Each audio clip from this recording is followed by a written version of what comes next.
চলো বন্ধুরা, আজ রান্না করলাম মোরলা মাছের চচ্চড়ি। প্রথমেই মাছটাকে ভালো করে নুন হলুদ দিয়ে মেখে নিচ্ছি। এটা কাঁচাই করব, আর আমি কাঁচাই করি। আর এখানে কড়াইয়ে দিয়ে দিয়েছি সর্ষের তেল। দেওয়ার সাথে সাথে এখানে পেঁয়াজ রসুন বাটা দিয়ে দিয়েছি, আর তার সাথে দিয়ে দেবো লঙ্কার গুঁড়ো, জিরার গুঁড়ো, ধনের গুঁড়ো, সব দিয়ে ভালো করে কষাবো। আর এই মাছটা কিন্তু কাঁচাই করব। ভেজে অনেকে করে, কিন্তু আমি ভেজে করি না, আমি কাঁচাই করি, বেশ ভালোও লাগে। আর একটু সর্ষের তেলও দিয়ে দিই। তারপরে দিয়ে দিলাম মাছটা পরিষ্কার করে যে নুন হলুদ দিয়ে মাখিয়ে রেখেছিলাম, সেটা এর সাথে। একটা মাছও ভাঙবে না বন্ধুরা, এইভাবে আমি করি, তোমরা করে দেখতে পারো, খুব টেস্ট হয় আর এত সুন্দর হয় খেতে।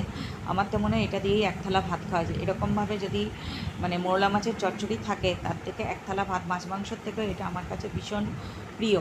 আজ বলে না, সব সময়, ছোটোবেলা থেকেই। যাই হোক, এখন আমার রেডি হয়ে যাচ্ছে। আর এখানে দিয়ে দেবো দুটো কাঁচা লঙ্কা। তা যাই হোক, কাঁচা লঙ্কা দিলে টেস্টটা তোমরা সবাই জানো। তা কেমন হয়েছে অবশ্যই কিন্তু কমেন্ট করে জানিও। আর রান্নাটা কেমন হয়েছে